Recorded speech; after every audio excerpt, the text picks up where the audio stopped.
بسم اللہ الرحمن الرحیم۔ ناظرین محترم، معجزات سے متعلق ہماری گفتگو چل رہی ہے۔ آج اس سلسلے کا 10واں درس ہے۔ بڑا خوبصورت واقعہ آج آپ کی خدمت میں عرض کرنے کی سعادت حاصل کروں گا۔ یہ واقعہ ابو داؤد شریف کا ہے اور پہلی جلد کے اندر مذکور ہے۔ ایک مرتبہ نبی کریم صلی اللہ علیہ وسلم ایک باغ میں تشریف لے جاتے ہیں۔ وہاں ایک اونٹ کھڑا زور زور سے چلا رہا تھا۔ آپ علیہ السلام کو جب اس نے دیکھا تو دم ہلانے لگا۔ نبی کریم صلی اللہ علیہ وسلم اس کی طرف تشریف لے گئے۔ اب اس کی آنکھوں سے آنسو جاری ہو جاتے ہیں، زاروں قطار وہ رونا شروع کر دیتا ہے۔ آپ علیہ السلام اس کی کن پٹی پر اور اس کے سر پر دست شفقت پھیرتے ہیں اور وہ خاموش ہو جاتا ہے۔ نبی کریم صلی اللہ علیہ وسلم نے پوچھا کہ اس اونٹ کا مالک کون ہے؟ فرمایا کہ یا رسول اللہ فلاں صحابی رضی اللہ عنہ اس کے مالک ہیں۔ آپ علیہ السلام نے حکم ارشاد فرمایا کہ ان کو بلاؤ۔ وہ آئے۔ نبی کریم صلی اللہ علیہ وسلم نے فرمایا کہ یہ جانور اللہ تبارک و تعالی نے انہیں تمہارا محکوم بنایا ہے، یعنی تم حاکم ہو، یہ محکوم ہے، تمہیں چاہیے کہ تم ان پر رحم کرو۔ یہ اونٹ مجھ سے شکایت کر رہا ہے کہ تم اسے بھوکا رکھتے ہو اور مشقت اس پر ڈالتے ہو اور ضرورت سے زیادہ اس سے کام لیتے ہو۔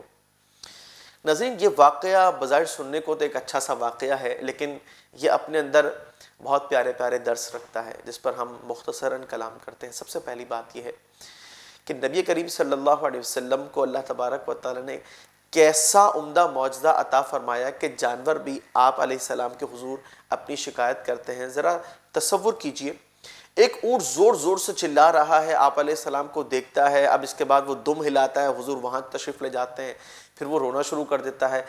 کیا انداز ہے شکایت کرنے کا اور کیا طریقہ کار ہے آپ علیہ السلام نے اپنایا اس کی تکلیف کو دور کرنے کا، کہ بظاہر کوئی ڈسکس بھی نہیں ہوتی ہے اور وہ اونٹ اس طریقے سے روتا ہے، بے زبان جانور۔ آپ علیہ السلام اس کے دل کے حالات کو سمجھ جاتے ہیں اور اس کے بعد پھر انصاری صحابی کو جب بلاتے ہیں تو کیا خوبصورت نصیحت ارشاد فرماتے ہیں کہ یہ جانور تمہارے محکوم ہیں، اللہ نے تمہیں حاکم بنایا، یہ محکوم ہیں، اور ان کی ذمہ داری، ان پر رحم اور شفقت کرنا تمہارے ذمہ ہے، تمہیں چاہیے کہ تم ان بے زبان جانوروں پر بھی رحم کرو۔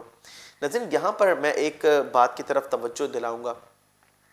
دنیا میں بہت سارے کفار اور بہت سے ایسے مسلمان جو کفار سے، نان مسلم حضرات سے بہت زیادہ متاثر ہو جاتے ہیں، اور جب وہ مسلمانوں کے حالات پر ڈسکس کرتے ہیں تو اسلام پر تنقید کرنے تک سے وہ گریز نہیں کرتے۔ جناب وہ کفار تو ہم سے بہت اچھے ہیں اور کیا ہم اپنی تعلیمات پر عمل کر رہے ہیں، ان کی تعلیمات بھی بہت زبردست ہے، وغیرہ وغیرہ۔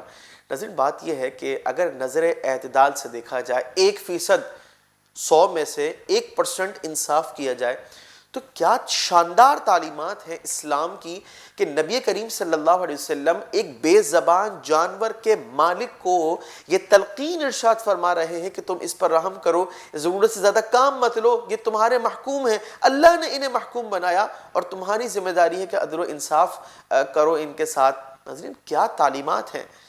اور یہاں یہ اعتراض کیا جاتا ہے جناب شوہر جو ہے وہ بیوی کے ساتھ اس طرح کے رویے رکھتا ہے اور شریعت مطہرہ نے مساوات بظاہر قائم نہ رکھی۔ اس قسم کے اعتراضات یہ لوگ کرتے ہیں، حالانکہ غور کریں کہ اگر شریعت مطہرہ نے مرد کو حاکم بنایا عورت پر، جب ایک بے زبان جانور کے حوالے سے شریعت یہ تلقین فرما رہی ہے کہ تمہیں چاہیے کہ تم ان پر بھی رحم کرو، تو ایک شوہر اپنی بیوی پر کیوں رحم نہ کرے؟ آپ علیہ السلام نے اس حوالے سے بھی صراحتاً ارشادات بیان فرمائے۔ خلاصہ کلام یہ ہے کہ ہماری اسلامی تعلیمات ہمیں اعتدال، میانہ روی اور انصاف کا درس دیتی ہیں۔ وہ الگ بات ہے اگر بہت سارے مسلمان اس پر عمل پیرا نہیں ہے، وہ ان کا اپنا قصور ہے، انہیں اصلاح کرنی ہوگی، اور ظاہر سی بات ہے ہمارا یہ طرز عمل، اس طرح کے پیغامات اسی حوالے سے ہیں کہ لوگ اپنی اصلاح کریں اور کرنی بھی چاہیے۔ لیکن وہ مسلمان جو کفار کو برتری دیتے ہوئے اسلام پر اٹیک کر جاتے ہیں، ناظرین یہ انتہائی خطرناک معاملہ ہے۔ وجہ یہ ہے کہ اس سے انسان کا ایمان ضائع ہونے کا خطرہ بھی موجود ہے۔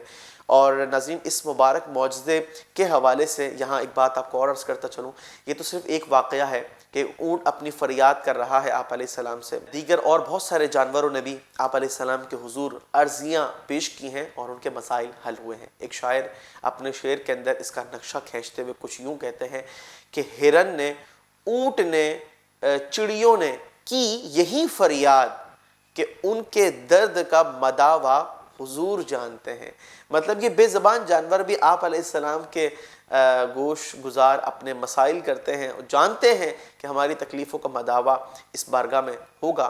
ہم اللہ تعالیٰ کی بارگاہ میں دعا کرتے ہیں کہ رب کریم نبی کریم صلی اللہ علیہ وسلم کے طفیل ہمارے تمام معاملات کے اندر آسانیاں اور برکتیں عطا فرمائے، ہر طرح کی آزمائش، ذلت اور پریشانی سے ہمیں محفوظ فرمائے۔